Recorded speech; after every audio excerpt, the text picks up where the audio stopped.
vou entrar aqui no... Vocês desligaram aí os microfones, né? Porque eu tô colocando ao vivo aqui.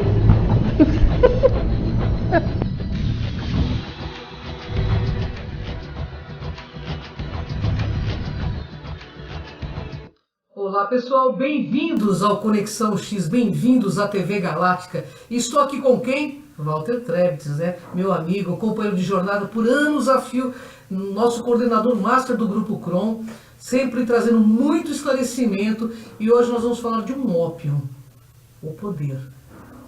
Vamos ver como isso mexe com a vida da gente, com a cabeça da gente? Tudo bem, Walter? Tudo bom? Psicanalista também, viu? Além de professor de Direito e Universidade, é psicanalista. Fez psicanálise no mesmo instituto que eu, né, Walter? Fizemos juntos, né?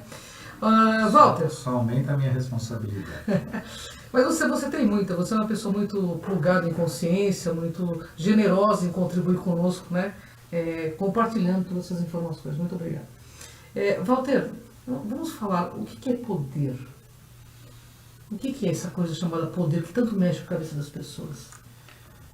O poder, ele é tão interessante que se você estudar o poder a partir da colonização do nosso universo local, você já tem indícios de que ele foi usado de uma forma inebriante, não digo nem como uma ferramenta, mas como algo que iludiu muito os seres que fazem parte, não fizeram só, fazem parte da nossa consciência universal. Que eu falo consciência universal, não somos nós aqui, todo o nosso sistema de planetas, de constelações do nosso universo. E o que a gente nota que na consciência que se manifesta neste nosso universo, por que eu falo isso? Porque na linha de conhecimento existem infinitos universos. Universos que a gente chama dos universos paralelos, onde há trânsito, tudo mais. Mas isso é uma coisa bem complexa. Nós vamos ficar aqui, daqui. Se eu sair voando aí para o universo, se eu venho de lá para cá, esse aqui. Esta consciência que se manifesta dentro de um tipo de impulso de desenvolver-se a materialidade e a própria espiritualidade voltado a um vínculo que se manifesta para nós como ego, E dentro deste ego, que todos os seres que parece que habitam o nosso universo, alguns lidam melhor com o ego, outros ainda estão aprendendo, nós estamos na linha dos alunos disso, nós estamos aprendendo a lidar com o ego. Então, esse poder se manifesta de forma curiosa, interessante, As raças colonizadoras dos planetas já tinham essa questão relacionada a poder, a controle.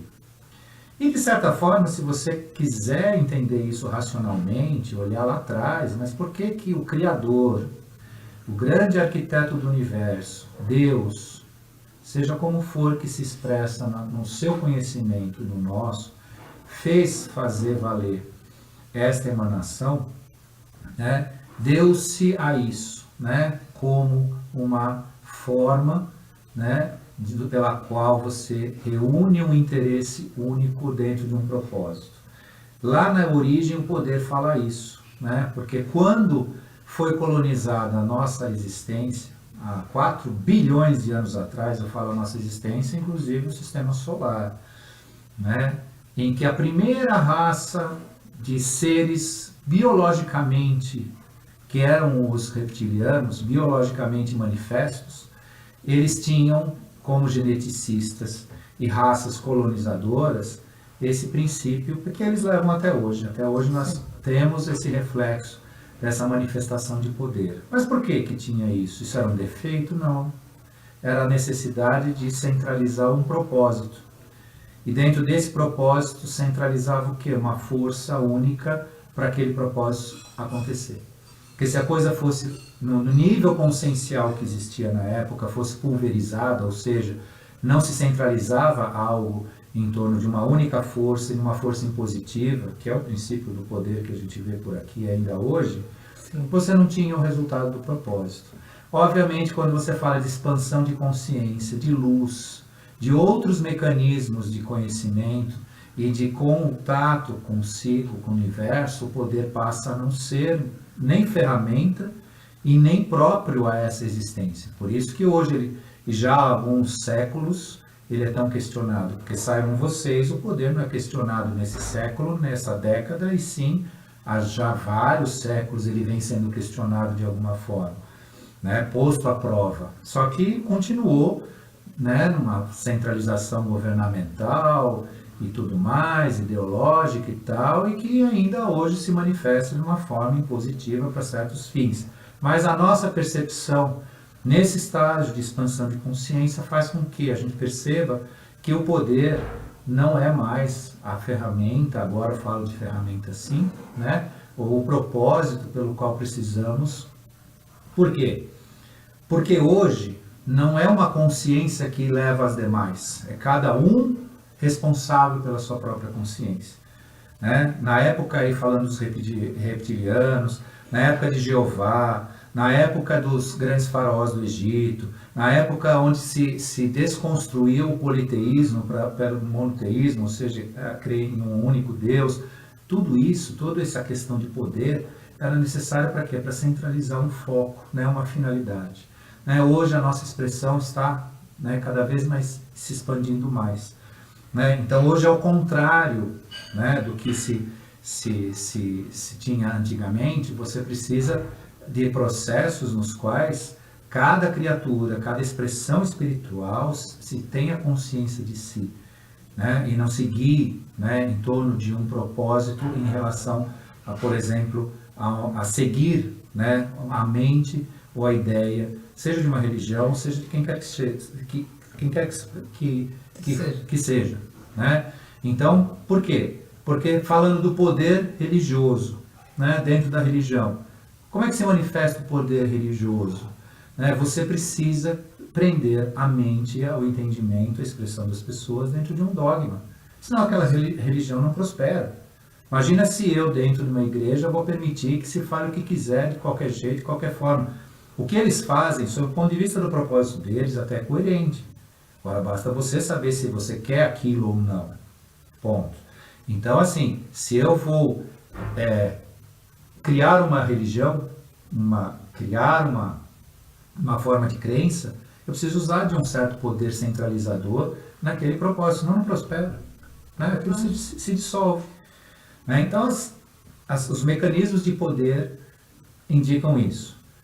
Aí eu jogo poder político, poder de Estado. O que ele se resulta hoje para nós, por exemplo, no Brasil? Tripartição de poder. Poder executivo, legislativo e judiciário. Né? A formação do nosso Estado. O que nós estamos vendo aí? Corrupção. Poder judiciário com decisões, vou usar assim um termo geral, lamentáveis. Né? O executivo é o nosso governo, com todos os problemas que ele causa. E o legislativo que faz leis para não serem cumpridas, né? Porque esse poder, na verdade, ele é um poder que é um absolutismo pessoal daqueles que estão lá, né? Não é um poder administrativo, né? Eles não governam pelo amor, eles governam pelo egoísmo, né? Então, não sei se é a prova final, mas estamos numa meta final, né? De testar o nosso ego em relação a isso, a lidar com tudo isso, né? Aí se vê que no mundo econômico, aí falando de economia, a gente saindo do governo, falando de poder monetário, o poder ele só se divide entre a quantidade de um lado ou de outro, porque o pobre ele quer ser a mesma coisa que o rico é. Verdade. Então humildade não é a questão da pobreza, humildade é uma coisa interna de cada um. Nenhum pobre, a princípio, é humilde. Não tem humildade na pobreza. Porque a pobreza, aquele que se vê pobre comparando ao outro, e isso é uma mera comparação também, que a questão de pobreza e riqueza é uma mera comparação, né? Porque aquele que vive em uma casa simples, ele pode estar muito melhor do que aquele que não tem casa. Então ele é rico perante aquele que não tem casa, mas ele é pobre perante aquele que tem um casão. Então isso é uma mera comparação, Só que as pessoas aceitam isso como dogma, levam isso a sério e fazem a vida ser assim. Agora, a humildade não vem daí. E aí que a gente vê que são as ferramentas de poder. A pessoa, na verdade, ela quer ascender a um status diferente por vaidade e poder. Ela quer exercer, ela vê nisso um poder. E o poder, nesse sentido negativo, está em todas as pessoas. Toda pessoa quer ser poderosa. Né? Tanto que existe ali num conceito geral de coisas que você diz, um senso comum diz isso. Você quer ver quem a pessoa é, dá poder na mão dela. É verdade, claro. Aí nasce a verdadeira pessoa. Aí mostra a verdadeira face do lobo também, né? A verdadeira face. Né? Mecanismos que indicam quem a pessoa é pelo poder, dinheiro. Primeiro, a pessoa não tem dinheiro, ela é legal, ela participa, ela vai na sua casa, ela é sua amiga. A partir do momento que ela tem dinheiro, a coisa fica esquisita. É verdade, porque, né? Estranho, né, Walter? Parece um ópio isso, né? Infelizmente. Então, isso tem uma razão existencial para nós. Só que a nossa realidade hoje não contempla mais isso. A gente explica lá do passado. Um dia que a gente falar de reptilianos, de raças adâmicas, dessa formação nossa aqui, a gente fala um pouco e aí dá para entender melhor por que eu falo de poder lá atrás, no aspecto colonizador. Mas isso tinha uma finalidade. Né? Não digo assim, positivo, negativo. Também dependia da consciência das criaturas da época e tudo mais. Mas se explica por aí. Né? Agora, hoje, cada vez se dissolve mais a questão de poder e perde o sentido na medida do que você ascender a uma consciência maior, um entendimento maior do que você é. É verdade. Uma coisa que a gente percebe bastante, hoje assim até muitos casamentos se dissolvendo por conta de questões financeiras. Estou falando isso porque eu convivo com muita gente e sempre vem reclamar. Eu larguei do meu marido para ficar com uma pessoa porque tinha mais condições, mas eu não estou feliz. A pessoa, é o que você falou, a pessoa quer que alguém traga felicidade, né, Walter? Mas essa questão financeira pega muito, viu, nos relacionamentos, viu, Walter? Você pode falar um pouco sobre isso, sobre a ótica de psicanálise e de um excelente advogado que é também, né? A questão que envolve o mundo econômico das pessoas, econômico que eu falo, né, o orçamento de casa, quem ganha, quem recebe, quem paga e tudo mais. Isso há uns anos atrás, e eu sempre falava para meu pai tinha idade para ser meu avô, era um sábio mestre que muito me ensinou, mas ele tinha uma diferença de geração. Ele veio de uma educação vitoriana e por conseguinte a gente tinha, né? E eu dizia uma coisa para ele, já quando eu era mais adulto, já estava casado, ele estava lá nos seus 80 e poucos anos e ele tinha uma crítica na sociedade, porque a vida dele estava baseada numa época que não tinha iluminação na rua, ruas de terra, né, você conhecia todo mundo, você tirava o chapéu para cumprimentar as pessoas e de repente... só que ele era crítico com a nossa realidade, né? Aí já estou falando de 30 anos atrás, mas já era uma realidade muito moderna para ele. E eu dizia para ele, pai, você é um homem de sorte. Eu queria ter vivido a época que você viveu. Né? Você diz que andava em rua de terra, hoje está tudo asfaltado, mas você cumprimentava as pessoas. Você via uma mulher sendo agredida na rua, você ia defendê-la. Né? Você tinha valores inscritos no conceito social. Tinha uma série de coisas, né, que hoje a gente, né, quase não vê, né? Quase não vê. Por que eu falo disso? Porque a gente sofre mudanças. Mudanças que tendem a buscar uma melhora, uma justiça social, uma evolução, uma democracia, uma forma de expressão, mas a mudança, ela nunca traz as pessoas ao tempo necessário. Né? Eu, por exemplo, com a idade que eu tenho, eu ainda tenho dificuldade, apesar que eu não sou tão velho assim, tão antigo assim, né? de enxergar, né, que o meu papel na sociedade como ente familiar não é o mesmo que era de 20 anos atrás. Né? O homem provedor, o homem com aquele papel, o papel de gênero mudou. Né? Antigamente, aliás, desculpe, não, o papel de gênero mudou. Antigamente tinha papéis, né? Os gêneros tinham papel, o homem era ali, fazia essas atividades e a mulher aquelas, né? Isso se dissolve há pouco tempo, há 20 anos para cá se dissolve. Só que a cabeça das pessoas não dissolve. Pois é. Né? O homem continua sendo aquele que quer marcar território, né? Aquele que quer ser o provedor, aquele que quer ter o poder, tem o poder inscrito em si por necessidade, atavismo e tal, porque também é papai e tal. Tudo isso não nasceu ainda aquele homem, né, aspirando, né, uma paz imensa, aquela coisa toda e tal. Tudo isso começa ok. E junto com isso, não bastasse as mudanças, vem inscrito uma ideologia de conflito de gênero, né? Ou seja, as pessoas não estão mais para conversar sobre as suas diferenças de gênero, né? E sim para se combater. Que triste, né? Infelizmente. Que triste. E aí você vem o ingrediente econômico, né? A sociedade abriu mercado de trabalho para a mulher. Se fazendo uso disso em prol de novas oportunidades e também de questão econômica, né? De mão de obra mais barata, um monte de coisas, que é o aspecto econômico, a crítica econômica, né? Que alonga muito a nossa conversa nisso e não é o foco. Isso traz também, né, na questão do poder, quem tem mais, quem paga, quem não paga, quem faz, quem não faz. Né? Hoje a gente percebe no ambiente, aí saindo desse campo de pesquisador, nessas áreas de metafísica e falando de advogado e psicanalista, muito conflito. Por quê? Porque alguns homens, para conviver, se alienam. Aí vira o frouxo. A mulher que está em casa fala, eu tenho um frouxo em casa. Não é que você tem um frouxo, você enche tanta paciência dele. Né? O feminismo, ou não o feminino, o feminismo se impõe tanto que o cara fica quieto. Ele não vai brigar com você todo dia. Porque DR enche o saco, né? Toda hora isso, toda hora aquilo. Por outro lado, também tem as questões, né, que dificultam a vida feminina, né, a vida das mulheres, nesse convívio novo. Né? Algumas referências que deveriam ter, algumas faltas, algumas coisas que deveriam acontecer, que não acontecem e acaba surpreendendo depois no meio do caminho. Né?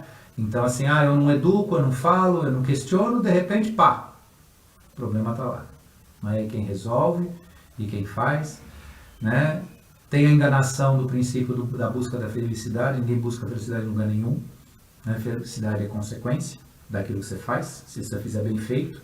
Até outro dia eu dei um exemplo na internet, fui assim, apanhei feio, mas eu dei um exemplo que se você lavar um banheiro, e você não gosta de lavar banheiro, mas se você lavar, você vai ficar feliz, você vai se sentir bem, que você está usando um banheiro limpo e vai poder oferecer esse banheiro para alguém porque ele está limpo. Sem dúvida. E é uma forma de ser feliz. Fazendo sempre o máximo melhor possível, é isso, né? Então é simples, pode ser até banal que eu estou falando, sim, mas é a consequência disso. E no relacionamento entre pessoas, né, hoje a gente tem essa questão, né, que se impõe. Enganam as mulheres dizendo que existe um empoderamento feminino. Ok, pode existir uma abertura para um maior respeito, para uma maior consideração, para uma maior atuação da mulher, mas quando você fala de empoderamento, você está trocando o ditador homem para a ditadora mulher. E você acaba, né, anulando o efeito das coisas. Né? Então, todo esse processo que envolve a palavra poder, né, ainda precisa ser melhor assimilado por nós. Até porque vira meio que um ópio. A gente vê isso também. Vamos falar agora dentro das religiões. Há grandes mistificadores que, por conta de manter esse poder, mantêm as mentes retrógradas, né? Fala um pouquinho deles, que estão dentro das religiões. A gente vê isso, não vou citar as religiões, mas a gente vê em vários quadros aí no Facebook, né? Os engodos que as pessoas entram, até porque ninguém é vítima, né, Walter? A pessoa que busca ficar nessa zona de conforto sempre vai ter um algoz aí sugando ela. O poder, aí eu posso sim falar que poder é ferramenta, né? Na questão das religiões, eles usam este poder de forma a controlar o que a pessoa pensa, Nesse sentido, no que ela pensa, naquilo que ela é induzida a acreditar, porque ela acredita, ela não experiencia, mas ela acredita. Daí eles usam, além dessa ferramenta do poder, o medo, tá? Então, enquanto a pessoa passa a ser acometida de uma insegurança pessoal, de uma insegurança de que o caminho dela ela não pode trilhar sozinha, sem o apoio da religião, ou da igreja, ou seja, o que for, né? Então, aí nasce então aquele poder, né, manipulatório, né, no qual se traz para aquela pessoa a ideia de salvação, a ideia de que aquela reunião pela qual ela participa, pela qual ela faz parte, é a salvação dela, é o caminho dela e tudo mais. Não sou aqui, né, e não desejo embates ou debates com qualquer religião. Cada um sabe o seu caminho, né? O que existe, assim, uma coisa muito clara, né? E a religião é dogmática, aí ela entra naquela ferramenta de poder na qual ela é obrigada a se manter dentro dos seus dogmas, sob pena dela se dissolver. Então é impossível alguém se vincular a uma religião e ter liberdade de pensamento. Sem dúvida. Ele vai se obrigar sim àquela forma de pensar, né? Então a religião tem esse mecanismo, né? O poder de simplesmente aniquilar ou esvaziar a pessoa daquilo que ela é para então colocar o conteúdo que ela quer lá dentro. E aí tem vários mecanismos, né? Aí são mecanismos que a gente pode discutir aqui, né? Olha o desafio, né? Um tempo todo. Mas eu quero te fazer uma pergunta agora no meio ufológico. Como você vê essa questão da ufologia está virando uma religião? Que a gente vê a manifestação, a pseudo-manifestação, né, de seres que se dizem extraterrestres dentro dos centros espíritas. Qual é o seu ponto de vista disso? Porque, no meu ponto de vista particular, eu vejo a religião como uma manipulação de massas. Queria saber o seu ponto de vista. Bom, a questão da ufologia, ela pode muito bem substituir a religião nesse aspecto de manipulação, né? Se ela for mal conduzida, mal entendida, né? Então, assim, ela já tem um viés aí, que é um viés de quem segue o quê, ou acredita no quê, ou busca o quê. Então, isso tem um aspecto, assim, bastante perigoso para se tornar também uma forma, né, como se fosse a manifestação de uma religião. Existe já há um bom tempo, manifestando em vários grupos, o que a gente chama a espiritualidade egocêntrica, do ego, que o cidadão é levado a crer que o universo está à sua disposição, que ele conspira a seu favor, que tudo que você crê e projeta lá, o universo vai fazer para você, que basta que você tenha pensamento positivo e plá, e plá, e plá. Cuidado também com esse caminho. Sim. Né? Essa espiritualidade vaidosa, em que coloca você como um semideusinho, coisa e tal, tem um seu perigo também. Né? Por quê? Porque a pessoa pode se enganar também. É um auto-engano também, né? Então, então o que acontece? O universo conspira a seu favor, mas você tem que estar numa vibração idêntica desse universo. É um trabalho seu. Essa vibração não vem assim do nada. Né? Existe o que vai existir, que nós já falamos numa outra oportunidade, podemos voltar a falar, é que a partir do ano que vem existirá uma vibração planetária que vai propiciar e vai facilitar a aproximação dessa realidade universal para uma expansão de consciência, uma expansão de conhecimento. Mas isso vai ser um trabalho seu, né? Não é uma coisa que ou está pronta ou você pode esperar que venha nesse narcisismo que existe em alguns grupos espiritualistas ou espiritualizados aí do New Age para cá, que acha que o universo conspira a seu favor, tudo é seu. É tudo facinho, né? Tudo facinho, que está cheio de... Você não tem que fazer trabalho nenhum interno, né? Tudo vem sem trabalho algum. Então esse viés, junto com esse conhecimento de ufologia, dentro da ufologia está acontecendo também, que estão confundindo, como fizeram com Cristo, estão confundindo com o comando Ashtar. Comando Ashtar, já estão dando nome para um cara aí que aparece para algumas pessoas, que se diz que é Astacheran. Astacheran não é um comandante. O comando Ashtar é como se fosse a energia crística que fez o nosso universo local ser habitável para a nossa consciência humana. Né? E projetaram tudo numa figura chamada Jesus Cristo, do qual se dogmatizou, se mitificou e se tem tanto questionamento se é, se não é, se ele foi para Jerusalém, se ele é verdadeiro, se não é. Por quê? Porque Cristo é uma simbolização do primeiro ser da raça adâmica, que é a nossa raça humana. Então ele é a representação, ser de nona a 11ª dimensão. Ele existe sim como ser, como expressão, mas não da forma tão, né, materializada e desenhada que fizeram para a gente. E estão fazendo isso com o comando Ashtar, que é um comando de conscientização e proteção do universo local e não um ser. Né? E aí vem gente publicando aí, internet, grupo de WhatsApp, tudo, que falou com a Astacher, que a Astacheran apareceu. Cuidado com isso, gente. Né? Então, cuidado, porque vai ser mais uma legião que vai seguir. Ah, vamos seguir a Astacher. Vai virar uma outra religião, já está virando uma outra religião, né? Vira outra religião. Agora, no seu ponto de vista, qual é o maior poder que um ser humano pode ter? O maior poder do ser humano é se conhecer a si mesmo. Essa é a grande ferramenta.